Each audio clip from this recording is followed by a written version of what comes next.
Bonjour. Alors, je vais me servir d'une conversation que j'ai eue l'autre jour avec un libraire que je connais déjà depuis un certain temps, mais on se vous voit, qui est branché spiritualité à sa façon, comme tout le monde d'ailleurs, hein, mais aussi ésotérisme, j'ai l'impression. Et donc on parle et à un moment donné, il me dit qu'il n'y a pas de problème avec le fait de tuer des gens, puisque c'est le plan divin, le plan de Dieu. Alors je souris et je lui dis « Ah bon, vous connaissez le plan de Dieu ?» Alors là, il voit bien qu'il y a comme un bug. Et pour ne pas le mettre mal à l'aise, je dis « Mais quand même, pour connaître le plan de Dieu, il faut déjà connaître Dieu. Alors, c'est quoi Dieu pour vous ?»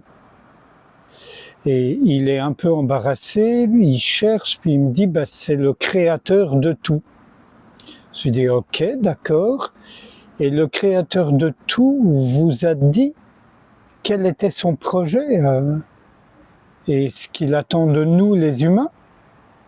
Là, il est toujours un peu embarrassé. Il me dit « Non, mais je sais très bien que tout ce qui arrive, c'est la volonté de Dieu. Donc, il n'y a pas de problème avec les attentats, les meurtres, etc. » Je lui dis « Ah vous voyez, moi j'ai une position radicalement différente. Déjà, je ne vois pas Dieu nécessairement comme le créateur. Je suis pas sûr qu'il y ait un créateur d'ailleurs.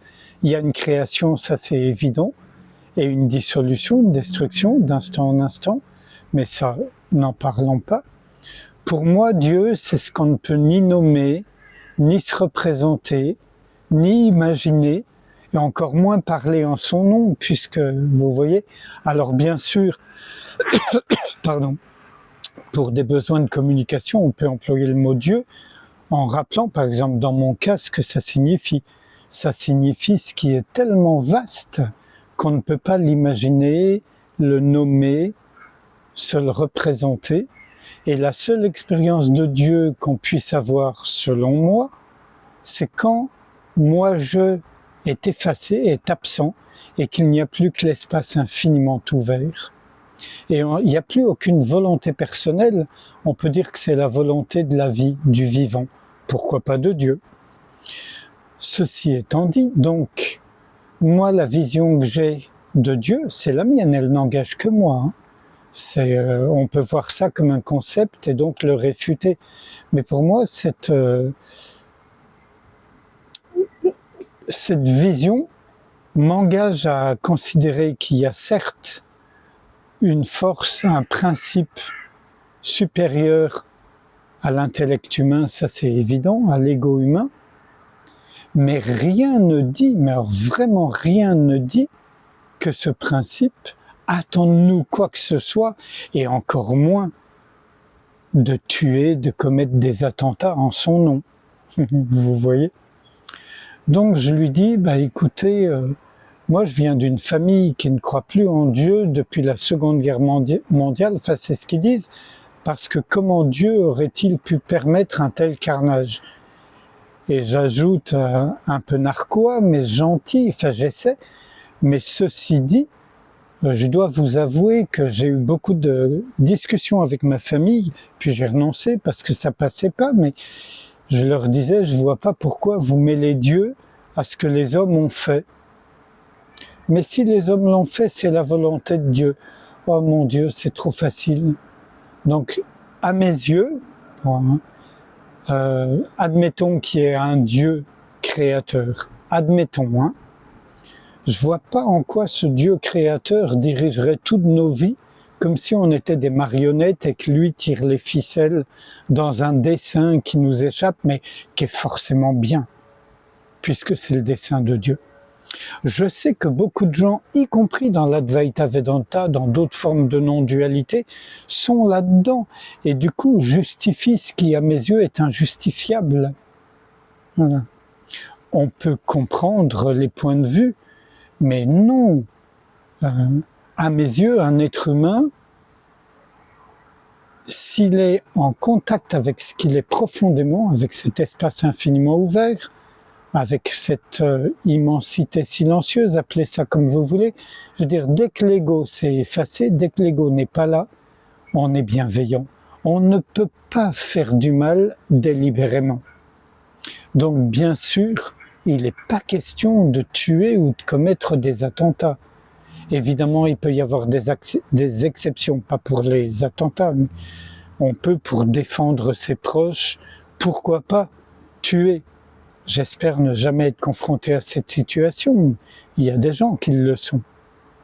Mais ils n'ont pas l'intention, ni le désir, ni la volonté de tuer.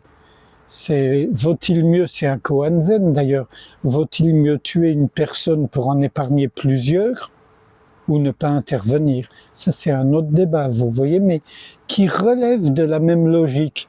Oh, ben c'est la volonté de Dieu, donc tout est bien. Mais non, à mes yeux, l'homme a un rôle à jouer, l'homme, la femme, évidemment. C'est trop facile de s'abriter derrière le concept de Dieu pour justifier sa paresse spirituelle, intellectuelle et morale, selon moi. Voilà. Donc Dieu a fait son boulot, admettons, s'il y a un créateur, à nous de faire le nôtre maintenant.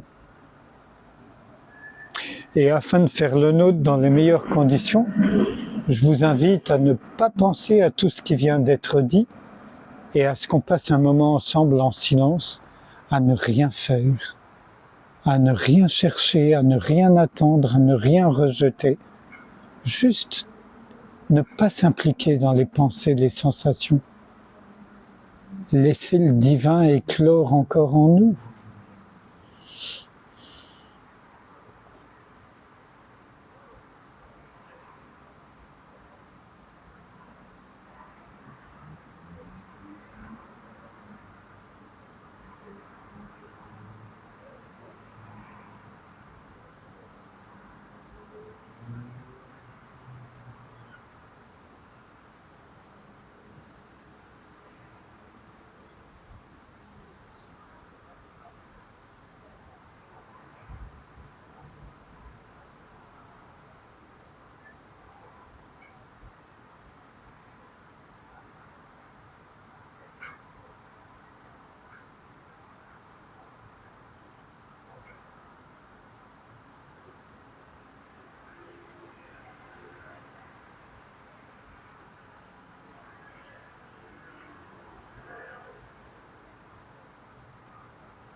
Je vous remercie.